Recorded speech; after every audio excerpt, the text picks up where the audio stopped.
Hey. Hey, Mark. I think we've still got some people logging in right now.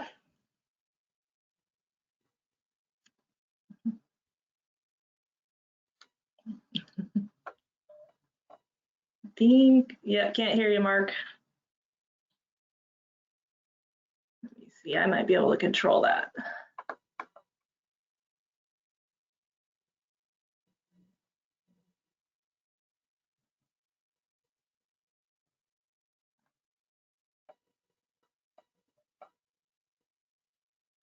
There we go. I think that I may have unmuted you. Got it. Okay. Well, Yeah. let me know. I have to run because I'm on a webcam. Bye. Hey, sorry. Hello. That's all right. Thanks for squeezing that in very little time. You know, it's like my entire life is literally being like, yes, I can do a call for 10 minutes, sure.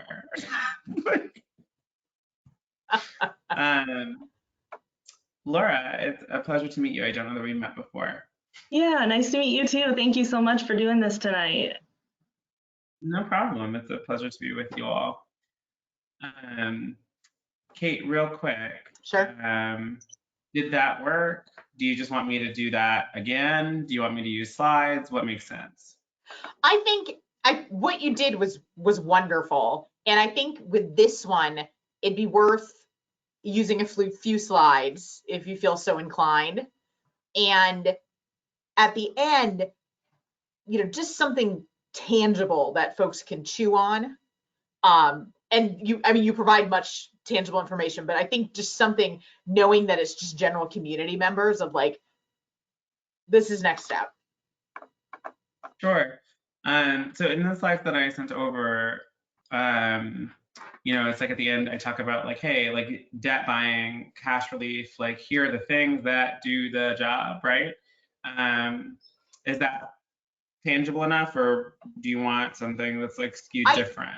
I think it is, and I think, you know, you can even mention the, you know, that we have the tools, and we just have to make sure that we all are agreeing and how, you know, what our end result is and using those tools to get there. Yep. Sounds good. Am I sharing slides? Are you doing it? What? Laura, I'll let you explain that. Yeah, so I have a PowerPoint. I converted your slides into a PowerPoint, so I can just advance them for you if you want to just tell me when, or I can give you control. And if you have your own screen, you know, PowerPoint pulled up, you can share your screen and control it yourself. I feel like because I'm such a whimsical speaker that it might be easier if I do it, but I'm also very open to not. Hang on, let me just open it. Okay. So I'm happy to do it.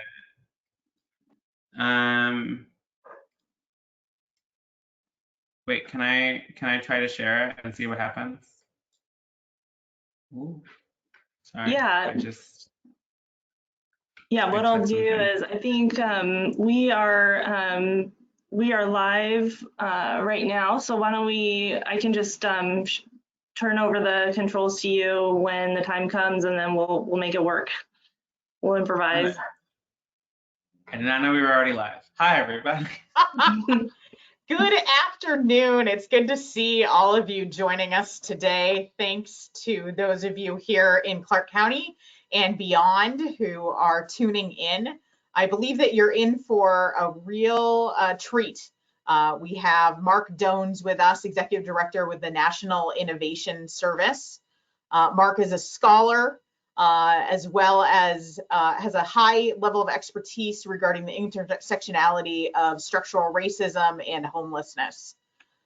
We just had Mark talk to our Continuum of Care Steering Committee, and it was a great conversation and left us with many of kind of creative and thoughtful ideas to move forward with. Go ahead to the next slide, Laura. So I want to just remind folks a few housekeeping things, that everyone is muted at this point. You can only see myself, and my name is Kate Budd. I serve as the Executive Director with the Council for the Homeless. My pronouns is she, her, hers. I will pass it off to Laura to introduce herself. Yeah, I'm Laura Ellsworth. My pronouns are she, her, hers, and I'm the Strategic Partnerships Manager with Council for the Homeless. Good. And Mark, I'll have you introduce yourself too. Sure. Hey, everybody. I'm Mark Jones. I use they, them, theirs pronouns, and I'm the Executive Director at the National Innovation Service. I will be saying more about myself, but I'm a psychiatric anthropologist and I guess a scholar, which I am not. I don't know that I've been described as a scholar before, but all right. Yeah, let's do that. Thank you. Go to the next slide. All right, just reminding you that you have a control panel on your screen. This allows you to manage your entire view of the program. We ask if you have questions for Mark to type them in the chat. And if we have time, then we will relay your questions at the end of the presentation. So overall, our objectives for tonight is to learn a little bit more about the intersectionality of systemic racism and homelessness, to learn about ways our community can combat systemic racism, as well as ways that individuals could do the same. And then lastly, to leave you with a short list of calls to community action that you can do individually and as a group. So Mark, again, thank you for being here. I'll let you take it from here. Sure. Laura, do you want to share my slides or am I sharing my slides? It's up to you. I want to do whatever's easiest. Those are not my fonts. Oh, painful, painful. Sorry. Okay. Okay, I'm breathing. Yeah, I can just go ahead in advance if you'd like, Mark, for you. No, I need this. I need it for just a second. Okay. So I want everyone to know that who's watching this though, that so I built this on a Mac and it's now in PowerPoint and I don't like this font. So I just want you to understand this. That is the truth. I'm also getting a note that I don't think I can do this. Okay. The reason why I was like, hey, can you leave this up for a minute is because I think that the slide that you have up is, or am I supposed to be showing slides now? If you'd like, you can. If you have them on yours, it might look better. Hang on, everybody.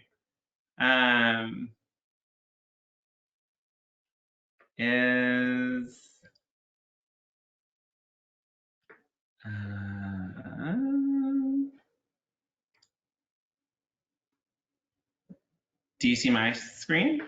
Yep. Incredible. Yay. Oh, technology. Okay. Thanks for your patience with us.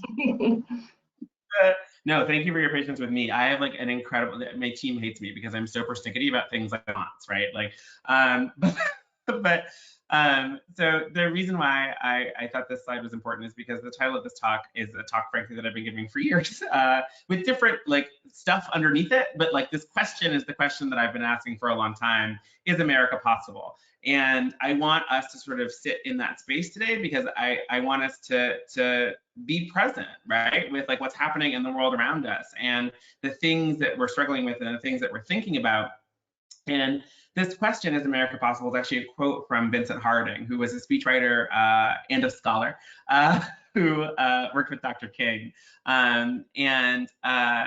In his initial writing, right, he said, you know, is America possible? This country where our diversity is our strength, where we are able to thrive because we are here together, not, you know, because we are battling each other. And so I just want us to have that at the core of our conversation today. So briefly again, my name is Mark Jones. That's my Twitter handle. That's my email address. I encourage you to reach out to me. If you follow me on Twitter, please know that my Twitter is like sometimes it's about public policy. A lot of times it's not. If you decide to follow me, like just please, I want you to know what you're getting into. It will not be the content of this talk most of the time. It will be something else. So like give it a read through before you click follow. So again, I want us to start with this idea of is America possible from Vincent Harding. But then I also want us to, and this is what I was talking with the COC team about, but I want us to sort of take that is America possible concept and pull it forward into a question about like, what possibility do we want? Like what America do we want?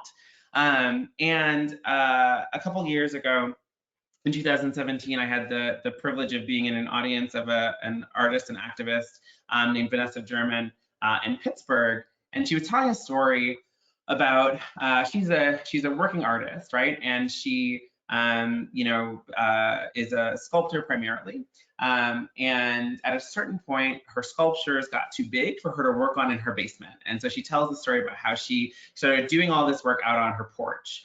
And the little neighborhood kids, right, were like really, really excited by this woman with like, these fanciful, like weird things that grew out on her porch and then vanished.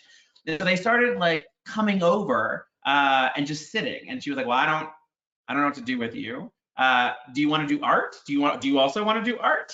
And so eventually, right, like it got to this point where consistently these couple little kids would show up and be doing art with their own little supplies while Vanessa worked on her sculptures. And at one point, she says that this one young person had a little bit of a freak out because they couldn't decide like what color they wanted to use on a drawing that they were making, right? Like some bird or peacock or something. And they're like, I don't know, Miss German, I don't know what color should be. And she says in this moment that like, I'm a working artist, right? Like I don't have the same relationship to my art, which pays my bills, right? As this young person has to this drawing that they're making for a refrigerator. And I don't know how to explain to them, right? That like the deadline I'm under to get this sculpture done so that I have water next month is different than the pressure they're under in order to pick what color this bird is gonna be. And so she looks at this young person and she says, you need to make a decision. And I think about that every day, right? And in part I think about it because, so she goes on to say that like later on, right? So the young person's like, okay, the colors in the bird. And she goes on to say that later on, another young person, so over the course of like a couple months, she winds up with like a flock of young people, right? Who are just all doing art on her lawn. And this initial young person, right, is sitting next to yet another young person who's having a similar freak out about what color glitter to use. And the first young person turns to the second young person and says, you just need to make a decision. And I think about that all the time, right? Because it's the genesis of a really important lesson, right? Like you need to make a decision. And what I actually think is in front of us right now, and maybe has been for quite some time, is a set of decisions. Like which country do we want? And which of many, right? Like, because I think oftentimes this is put to us as a binary choice between parties, but that's not right.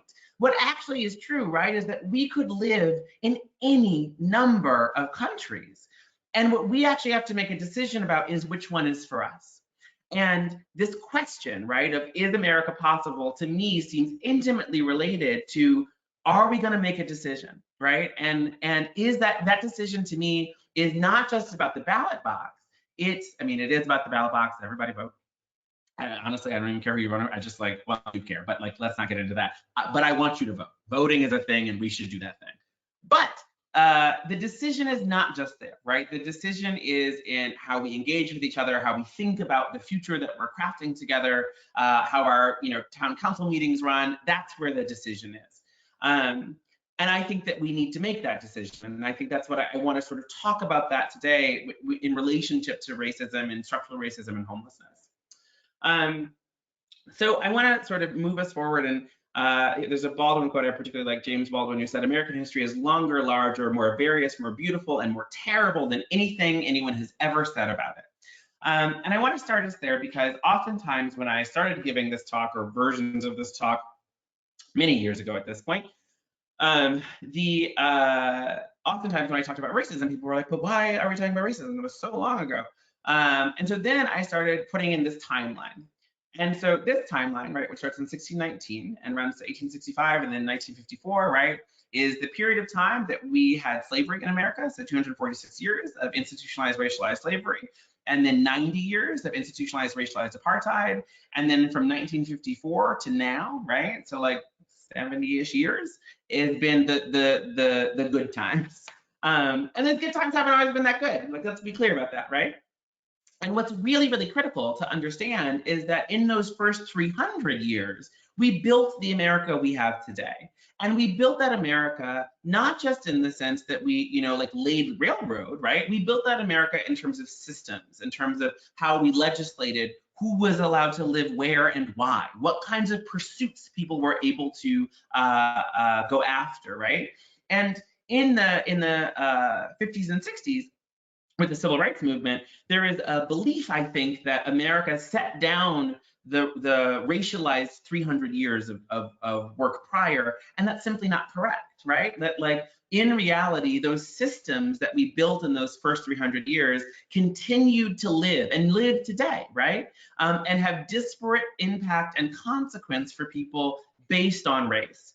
Now, I want to be really clear when I say this, that there is nothing innate about one race or another that is superior or different, or like, you know, there's nothing about Black people that makes us more likely to be homeless, right? In fact, right, what we have done is we've taken race and made it the determining factor in an outcome, right? And that is what systems do, right? Is they're able to isolate specific things and then drive outcomes as a result of that isolation.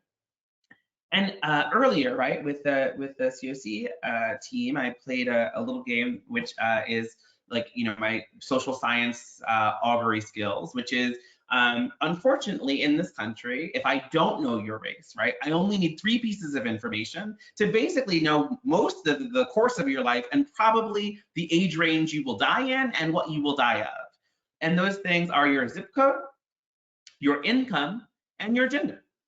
And after that, like, I actually don't need that much more information to be like, oh, well, it'll be 72 and it will be of these things, right? And that's a bummer. I just want to be really clear. Like, that's a real bummer. That's not a good thing, right? Like, and when we talk about what it would be like to live in a nation where your gender or your race or your income does not determine your outcomes, those are the kinds of things that I'm saying, right? That I should not be able to look at a person and know how they'll die.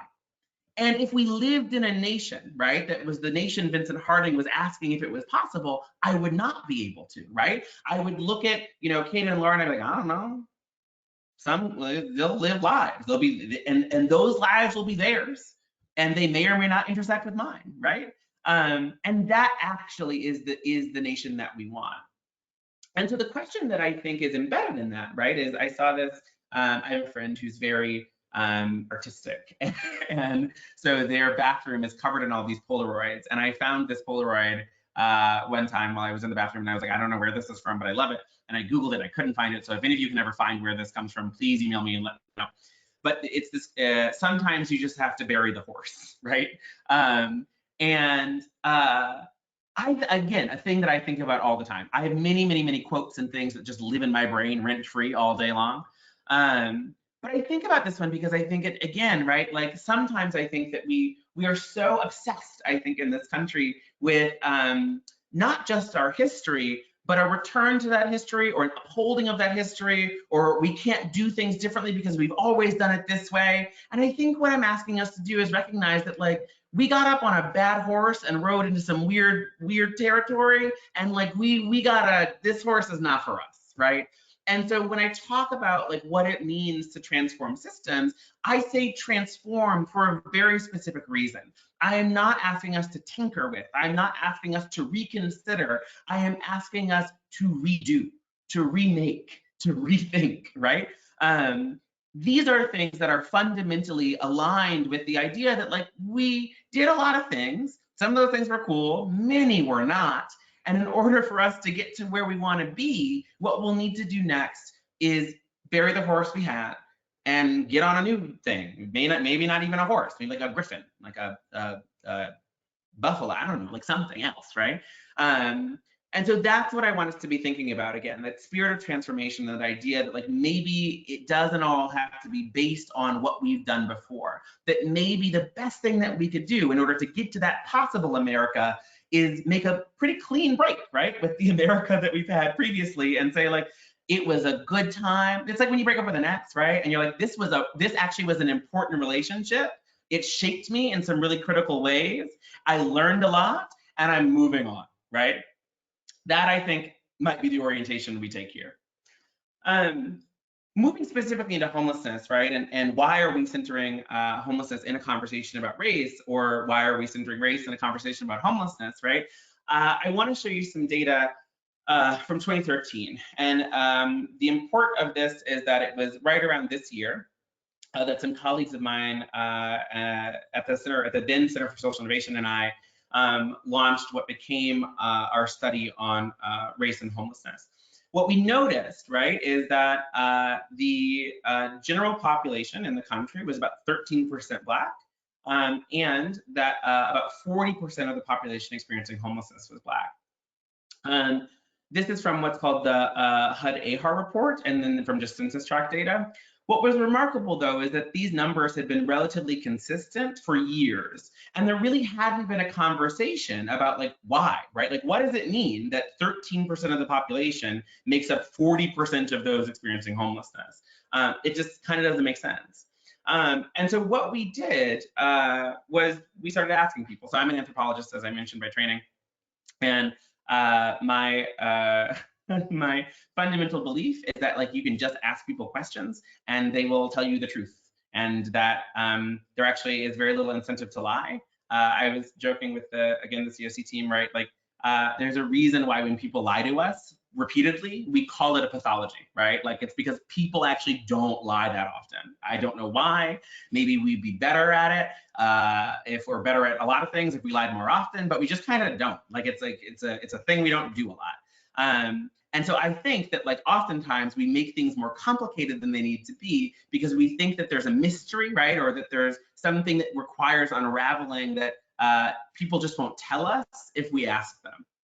And so the team that I worked with was very interested in this question. And so we started sort of unwinding what the roots were. And I want to just again sort of run this briefly through history, because I think that like what we started with, and I want to be really clear here, as we started with the premise that there was structural racism that was driving this outcome. We were very clear on that, but we needed to understand, right, like how that structural racism was unfolding in real time. So briefly, right, this is like housing segregation in America from like 1900 to now. I'm going to fly through this, but I just want you to have a little bit of context. I think it's important.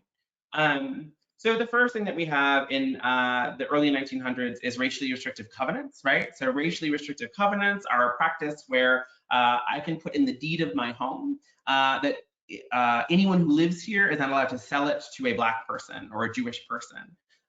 Those were often the two most targeted groups in these covenants, but because the contract, or because the deed itself is a contract, right, what that meant is that if I sold my home to Laura and then Laura said like, well, I don't actually care about this, like I'm selling this to whoever, right, the neighbors actually could sue to have that sale voided, because the covenant, right, like bound Laura to selling only to other white folks, right?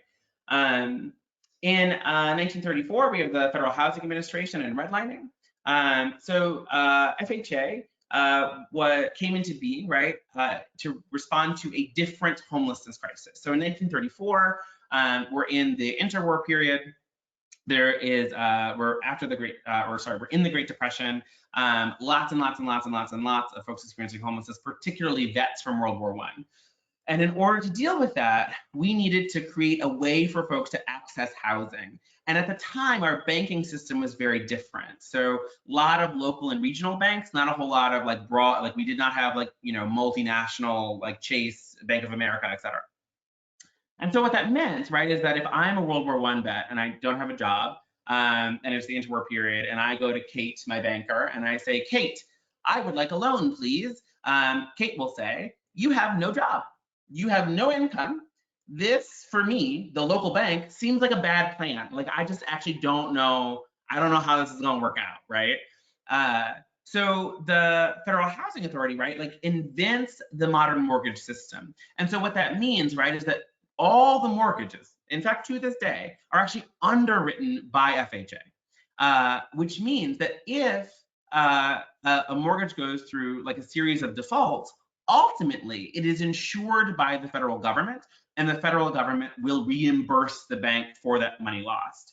The creation of that modern mortgage system then allows all of these vets to access housing.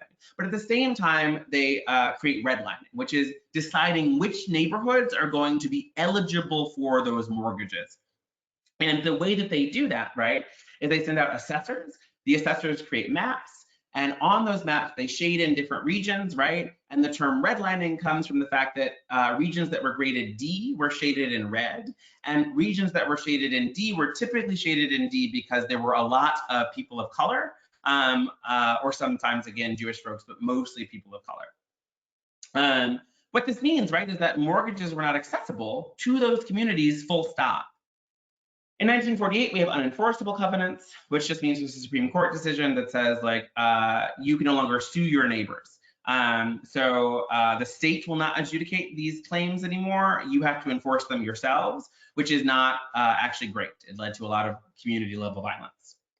In 1968, we have the Federal Fair Housing Act, and it fixed everything. And so that's actually the end of the talk, except it is not, because it did not fix these things, because again, it did not recreate those systems. So we still have disparate impact of local land use regulation, which is a very fancy way of saying that when you need to put down a new highway, you know whose community it's going to bisect.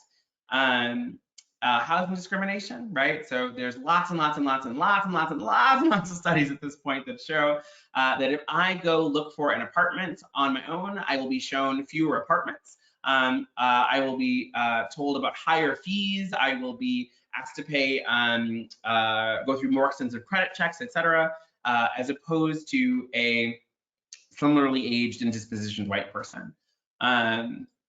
In 2007, we have the subprime mortgage crisis, which disproportionately impacted Black and Latinx communities. And then in 2010, we had the end of the Great Recession, which was a jobless recovery for the first 5-ish years. And most of the jobs that were shed from the economy, as we're seeing, frankly, now inside the pandemic, right, is like the jobs the economy sheds first are like low-wage service sector jobs, which are predominantly occupied by folks of color. And so having just barely started to really recover fully from the Great Recession in those communities to now get hit by coronavirus is not great. So I want to be clear, right, that this history is always with us. So this is the red line map of Minneapolis. And here is assessor's notes from that created this red line map, right? So it says, this highlighted section at the top of this first paragraph, to the north near 53rd and Humboldt are Negroes. That's it.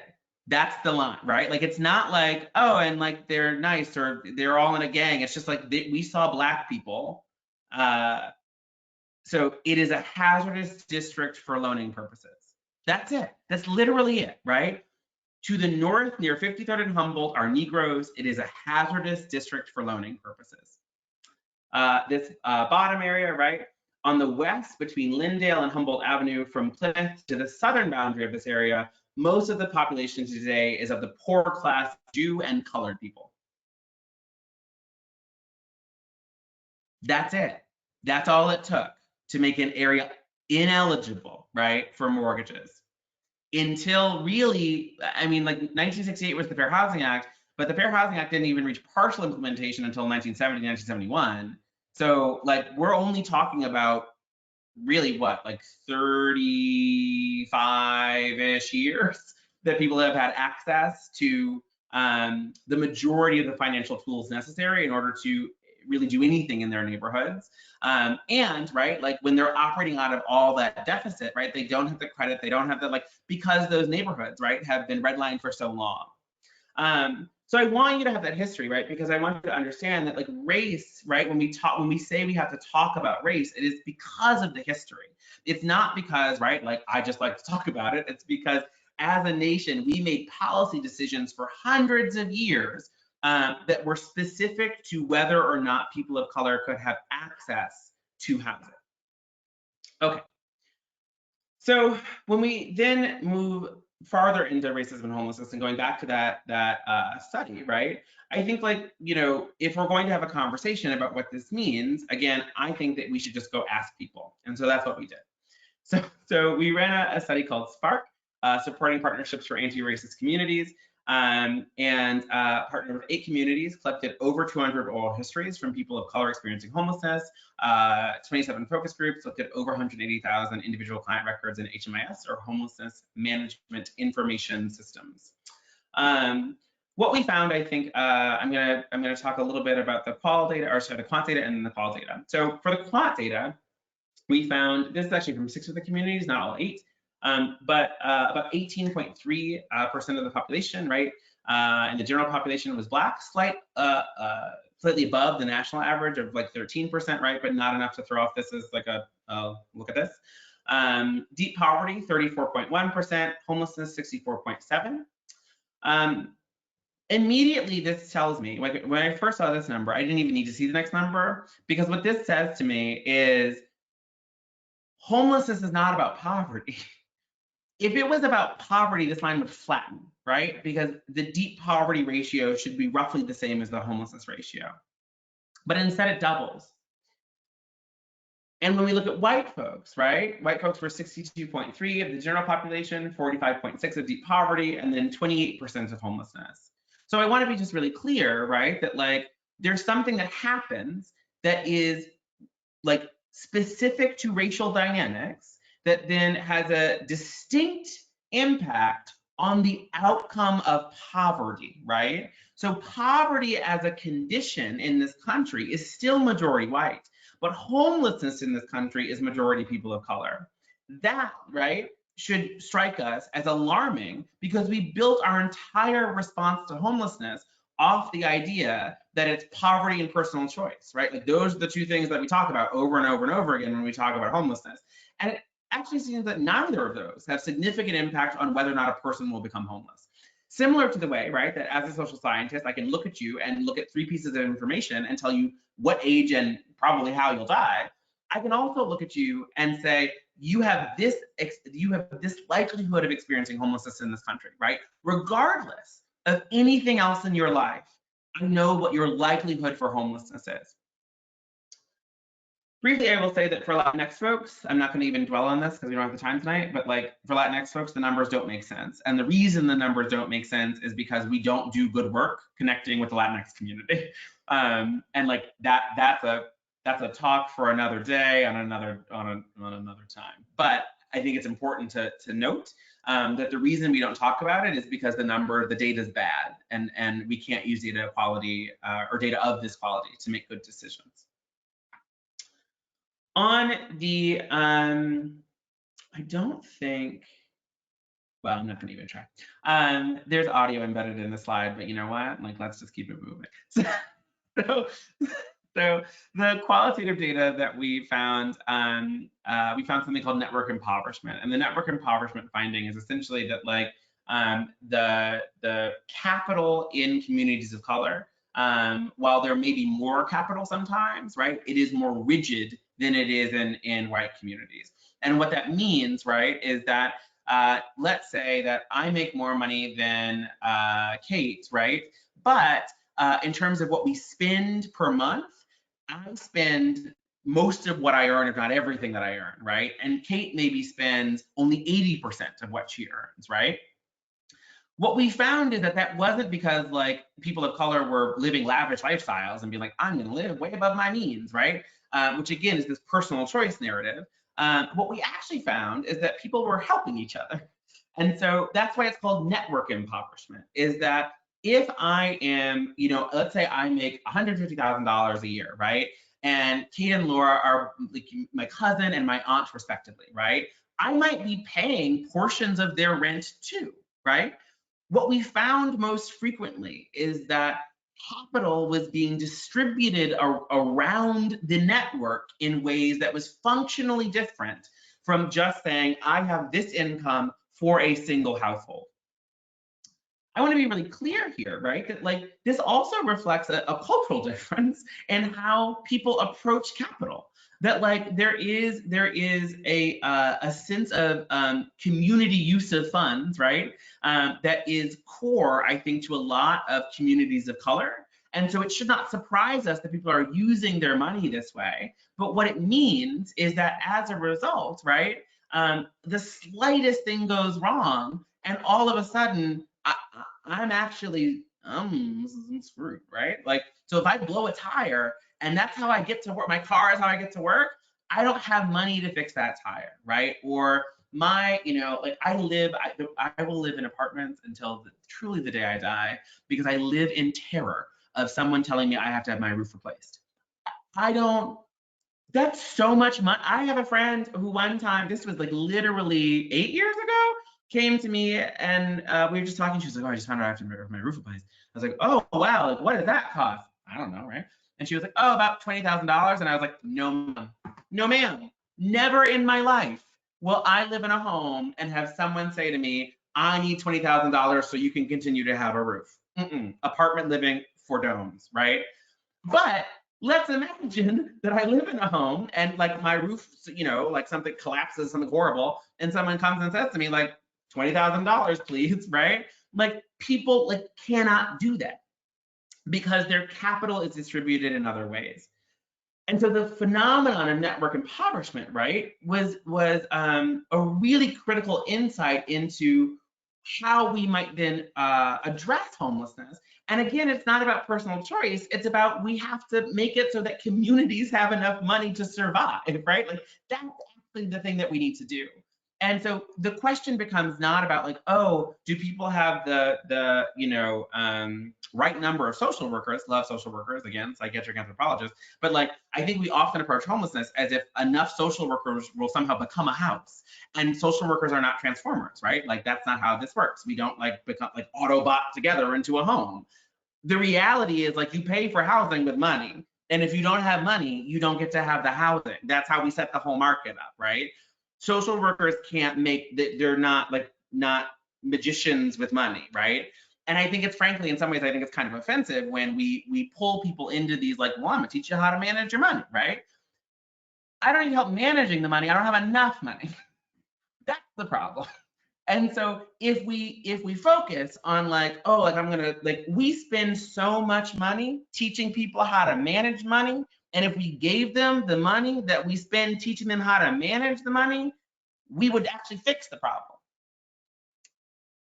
This slide is a video. I'm not going to play it because again, I'm not going to fool around with media, but this is this slide is a video from work that my team did in Seattle King County that like takes what you would have heard on the previous slide and says like, look, like this finding holds up and holds up across multiple jurisdictions and is like, actually it is the finding, right? There's a young woman who talks about how she, was staying with her grandmother, and then her grandmother got sick, and so she had to move out, and like da da da. And it like literally is that same exact story of like I was staying with someone, we were supporting each other, and then something happened, and like the capital that was supporting us both was no longer enough. And so in order for my grandmother to survive, right, like I had to go because there was an uptick in what her expenses were. And so it was not possible for us to pool the resources that we had anymore. If you're interested in either of these studies in detail, you're welcome to go to either of these links. So the King County work that we did to redesign that system has a lot of audio, a lot of video, talks about a lot of different things around housing and homelessness. And then the Spark report, which is available at this link here. So I also want to be clear, right, that like, in addition to the what I'm talking about with regard to specifically communities of color, and going back to this larger question of like, what country do we want to live in, right?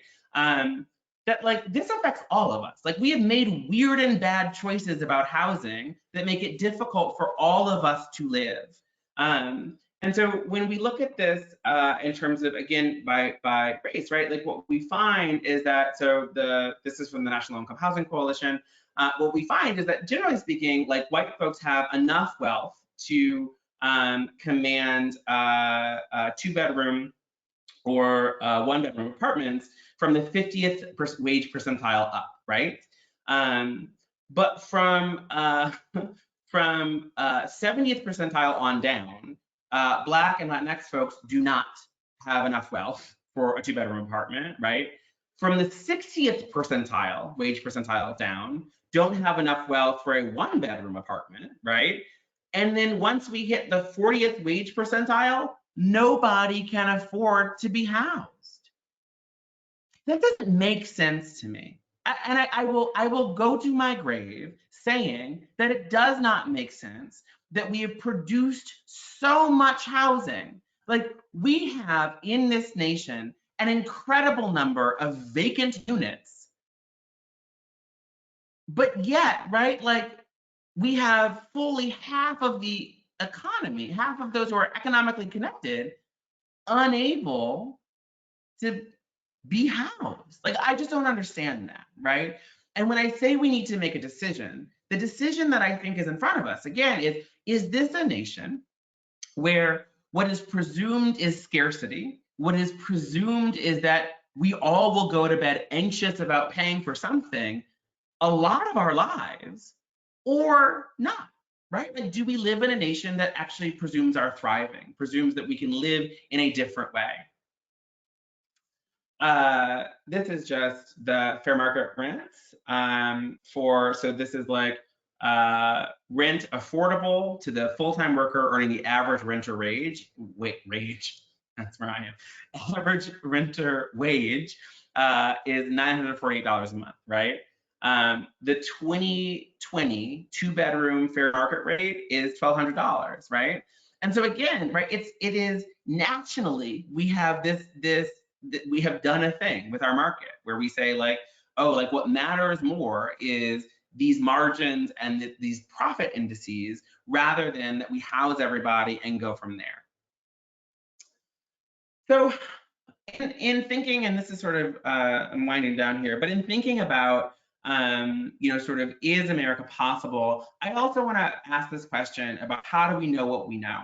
And I'm asking this question specifically in relationship, again, to this idea of, like, how do we center people? And I want to be honest about who I am in this conversation, right? And I think oftentimes, I frankly have spent a lot of time in my career not having this conversation because I didn't feel rooted enough, I didn't feel safe enough to do it. But that's changed because I run my own company. So at this point, let me be clear, right? I am a queer Black person. I grew up here. You can find, it turns out, where you grew up on Google Images. It's creepy. It's real weird to just be like, here is a place I haven't been in like 30 years, but like that, there it is, right? So that little, I don't know if you can see my mouse, but that, like, the little, the garage, right? That's not the one that's open, but the one that's closed, right? That's the garage that I pulled into for many, many, many years. And it is in a wealthy suburb of Michigan. And I think a lot of the sort of assumptions about my life, right? Because I am here, because I am talking to you, are that, like, I have, managed to have a different teleology or a different story, right, than some of what we're talking about. But that's not true, right? Actually, behind this, very well manicured, wealthy suburb, we were in deep, deep debt, like tremendous debt. My grandmother and my aunt routinely bailed us out. We in turn bailed out our cousins, and right, like, had multiple, we had cars repossessed. Eventually the house, my mom went into bankruptcy to avoid a foreclosure on the house, right? And against that backdrop of, like, what we would actually consider, like, pretty textbook housing instability, I was a little bit bananas, I have some brain things that don't quite work. And like, certain chemicals don't get made the way they need to get made. And I am also a sexual assault survivor, so I have PTSD, right? So all of these things, right, are rooted in me. Like, this is my story. And when I think about the fact that at 14, I survived sexual assault, at 16, I was hospitalized in a mental hospital for the first time. At 18, I was hospitalized again. I had my first sort of experience with housing instability in terms of, like, when I left the hospital, I didn't go home because I felt like it wasn't a good place for me and I didn't know where I was going to go, right? And it was only because I had my godmother, right, was able to take me in at the time, right? So again, that kinship network really, like, stepping up. And I think what's remarkable is that all of what I just walked through, right? Like, literally years of research I conducted, I could have told you in 2010 because it was just my story, right? But I spent so much time building an evidence base, right? Collecting 200 oral histories, like running through like a really, really rigorous methodology in order to prove that this was true, right? Because we actually don't live in a world that centers the voices of the people who are most impacted. I should have been able, right, to say, this is the reality. I know because I've lived it. I know because my friends have lived it, right? But I couldn't say that. And so instead, I built an entire career off of proving what I already knew. And in fact, right, what I realized is that while none of us are our stories, we are, right, like, who we are to each other requires us to know who we are to ourselves. And so where I am right now in my career, in my journey, right, is the ability to stand, well, I mean, I'm not standing in front of you, I'm virtually, I'm in my office, but you get what I'm doing, is to stand in front of you and say, look, like, yes, I'm a social scientist, I'm a researcher, I'm proud of the work that we've done, and I also wish that we didn't have to do it. I wish that when people showed up and told us what they needed, we just believed them. I wish that if I had shown up and said, hey, I think this is the right thing to do, people would have said, like, okay, like, you know, you're a young queer Black kid, like, living, you know, out in the sticks of Boston, right? Like, we believe you. But that wasn't the case, right? And so what I realized is that when we talk about systems transformation, what we're really talking about is power and who has it. And that it is a question of whether or not we are willing to move power to those marginalized communities so that they can say for themselves what reality is. That's our question, right? And what I'm looking for, what I think we all need to be building, is a space where we can create policy, right, in an atmosphere that does not require me or any of us, right, to first prove the validity of our being in the conversation. I should not have to lead with how many credentials and accomplishments and studies, and like, that shouldn't be the point, right? The point should be that we believe together we can build something different, and my voice is as valid as yours in the belief that we can live in that different space, right? That actually is the space that we want to live in. And, right, I would argue that fundamentally, to some degree, that might in fact be democracy, but that's for another talk. What I want us to think about, right, is if we're going to change, if we're really going to change, then it requires us to think about just giving people what they ask for, which means giving people money. If people are like, hey, I don't have any money, we got to give them money. That's cash transfers. It's like, here's the money, right? Debt buying. So many people are locked out of housing because they have literally $2,000 worth of debt.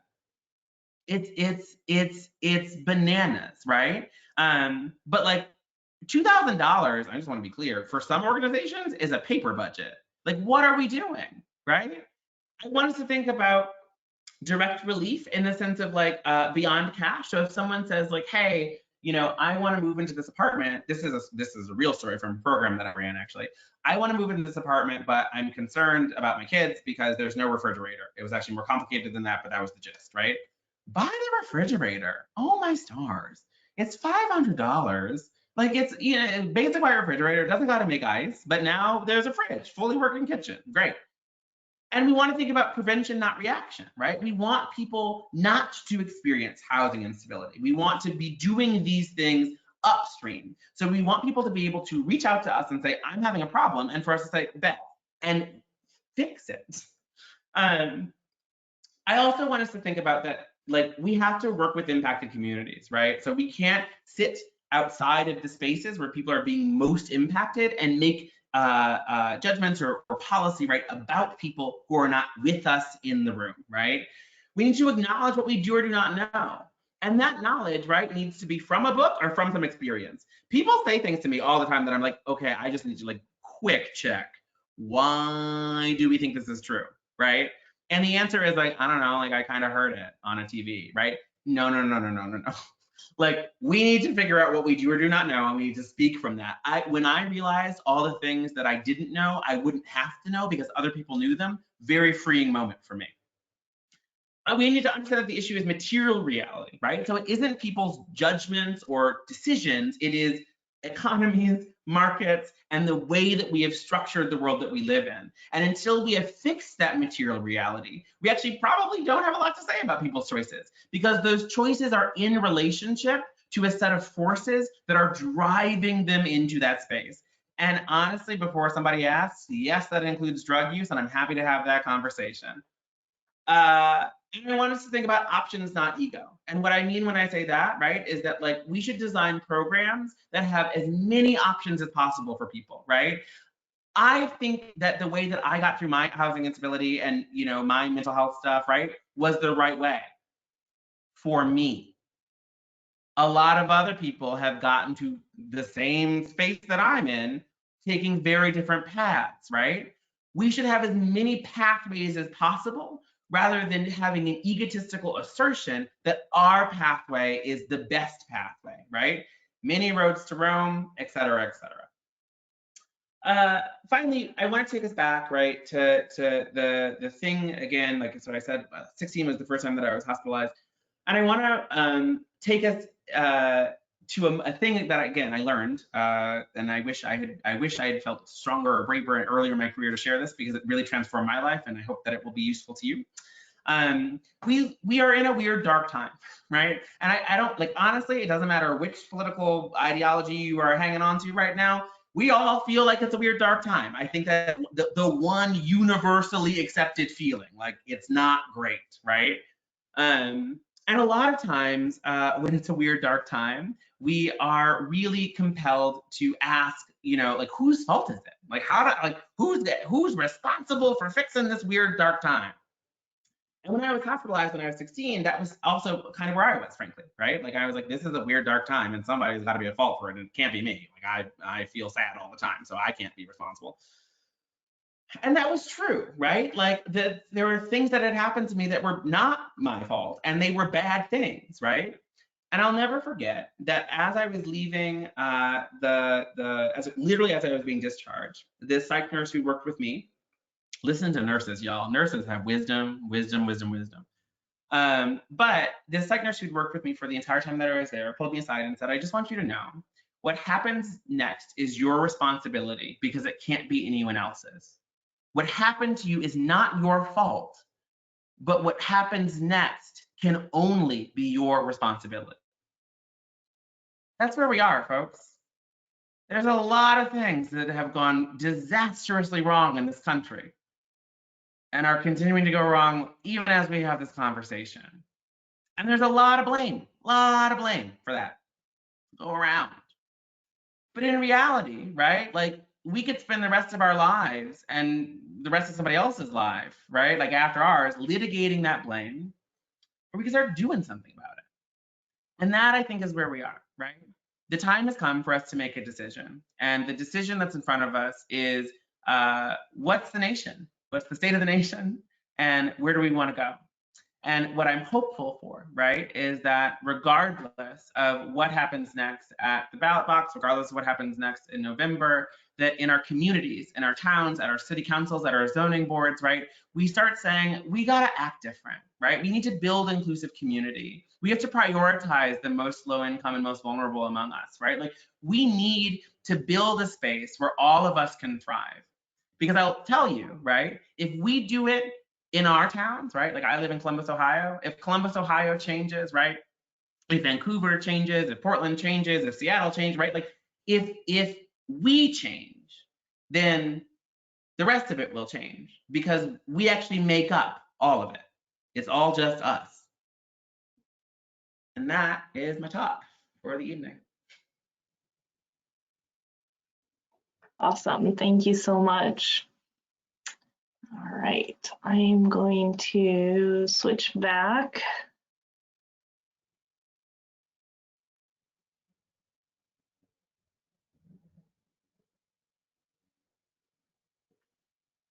And I'll ask one audience question, Mark, that came up just in a more general focus.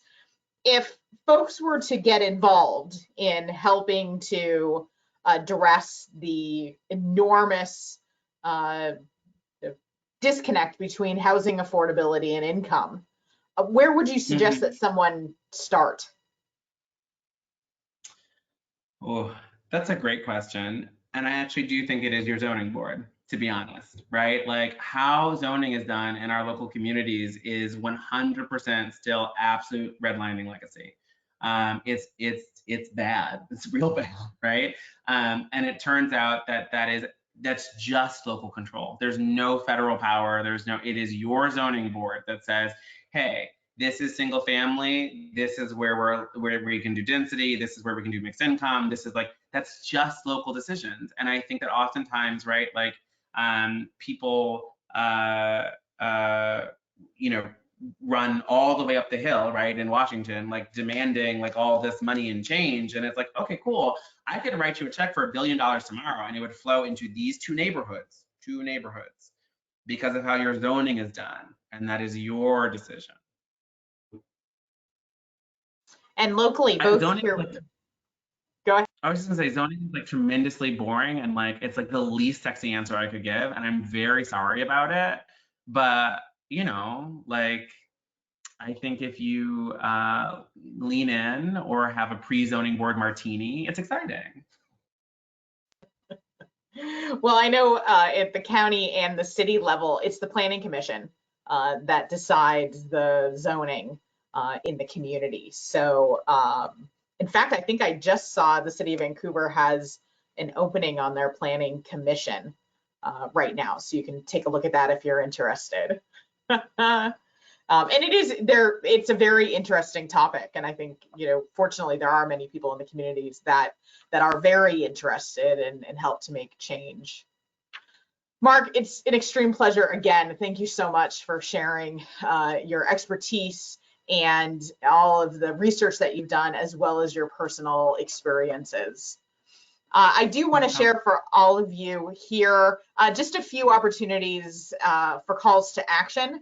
One is we are going to be taking this conversation around structural racism and homelessness to the local level and inviting some local community members to talk about their experience and what they've seen both themselves with their families and with their clients.